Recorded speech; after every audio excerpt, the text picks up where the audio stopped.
before we take this beautiful caller, tell us a little bit about your journey, Nix, how you came into this spiritual field here. We were blessed from birth with the five clairs, and we've been blissfully reading since we've been about 12 or 13. And our gift is growing quite beautifully. We've enhanced ourselves from not just mediumship, also horse communication or animal communication in my case. And yeah, so we've been going nice and strong, and hopefully we'll be able to assist and give you some spiritual guidance for our callers. Beautiful. Thank you for that. So what is it that you love most about your journey? I think the guidance. I think guidance is really important for people. And I believe that guidance for ourselves is a lot easier than, I would say, an opinion.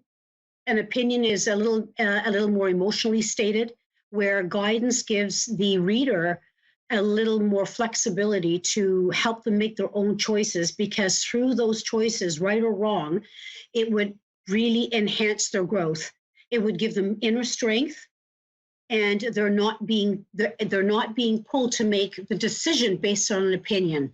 It's going to be based on their feeling, on how to move forward. Absolutely.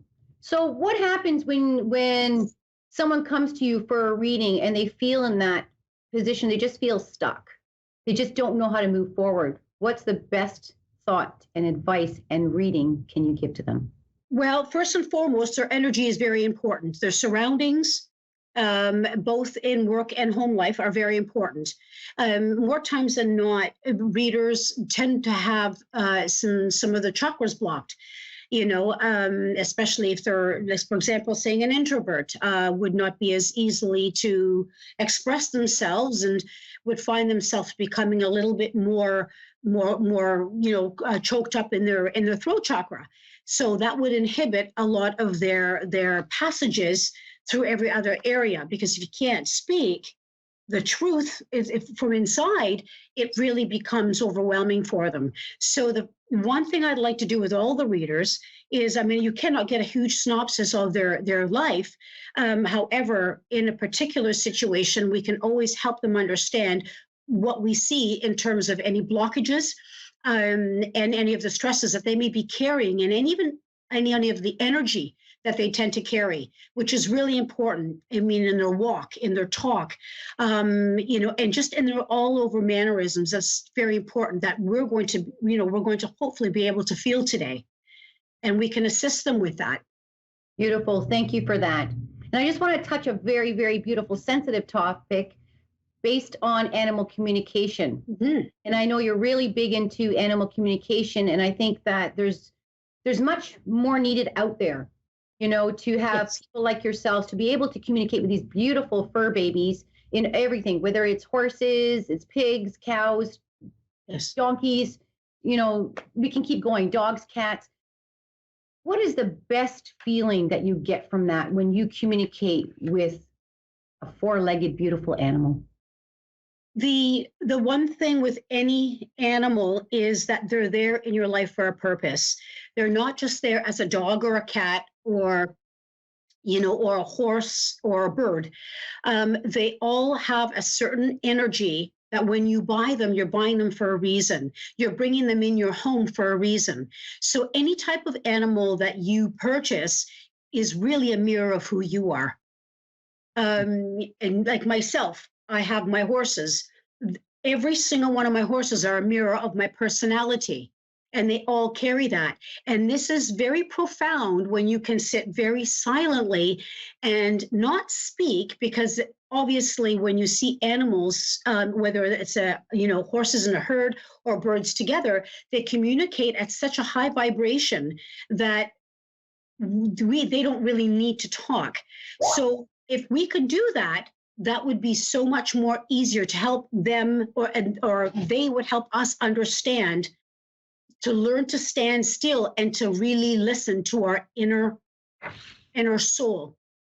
Beautiful. Thank you very much for that, Nix, because honestly, I feel I must say this, we need a lot more like you out there making a difference and being the voice for animals. So thank you very much for that. My I pleasure. believe we now have a caller. We have Ginger. Ginger, are you there? Yes, I'm here. How are Hi, you, Ginger. Ginger, today? I'm good. How are you? Wonderful. Thank You're you. well, thank you. Today you're on the panel with Nix and myself, Rose. So how can we be of divine assistance to you today? Well, I'm trying to find out if my son is starting to see what is happening with the woman he's with. He's been with her for 8 years.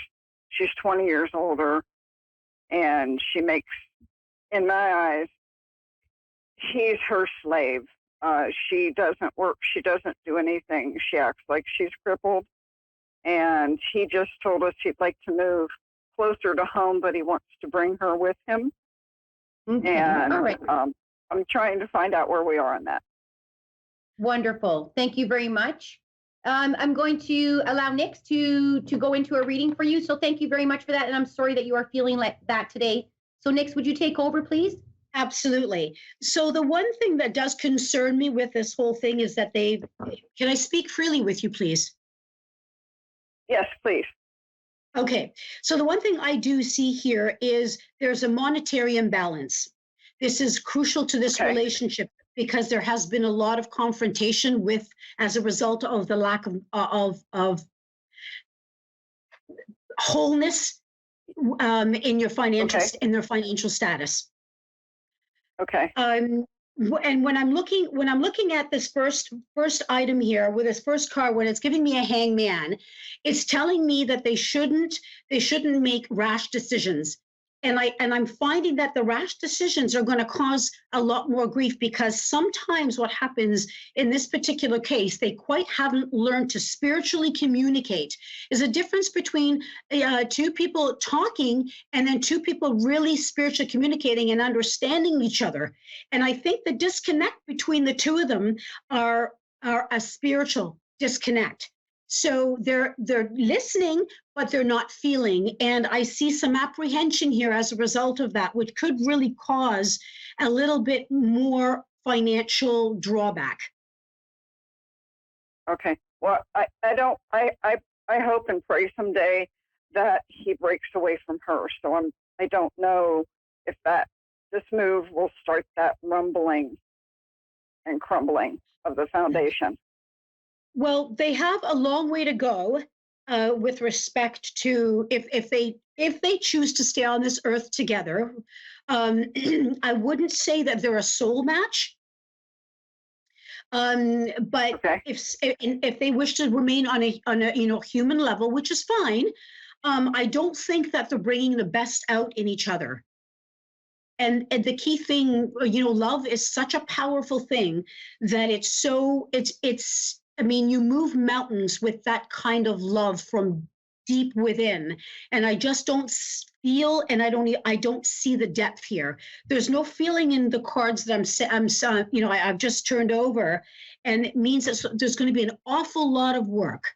Having said that, if one is willing to work, even though they don't have that soul connection, on a respectful level, they can get through this. But I believe that there's just such a far part of state of mind that they're that far apart. That might be a hindering factor here. Okay. So if he moves, it could end up tearing them apart. It could indeed. Well, whether they move or not, I don't think it's going to be it's not going to be if they move, it's not going to be a mitigating factor. Even if they Okay. don't move, the mitigating factor will still be the lack of communication between the two of them, which is so important because I keep seeing right in the middle here that they're not always on the same page, and it's easier and they become very frustrated. I see a lot of frustration in this relationship. Okay. And that's not healthy. It's not healthy for the both of them, right? Yeah. You're better off to part as friends and get to know each other better as friends and then grow to the next step. Because somehow I feel that this kind of went a little bit too quickly in the beginning, where it's kind of now more Okay. comfort. Does that make sense to you? I think so. I think so. I don't get to see into their relationship in that respect because the relationship between my son and myself and my husband, my whole family, has been estranged from him since she came on to the scene. Okay, She well, pulled that him away does, from our family. right, right. Well, okay, just may I make a highlight on that one if you don't mind? Uh-huh. When a child is removed from the family to go into another, into a season with another family, it doesn't mean he's estranged with you. It just means that it's a path that he needs to walk on, and you silently need to support it. We may not always agree, but this is the only way your son is going to grow. Okay. Thank you for that. Okay. Thank you, Ginger, for calling in. Thank you, Nix, for the beautiful deliverance. We are out of time. So thank you once again for calling in. Much angel blessings to you and to all the callers that have called in today. Thank you, Ginger. Thank you, Nix, once again. Thank My you, pleasure. A1 Art, and thank you for tuning in to Heaven on Earth Healing. Thank you.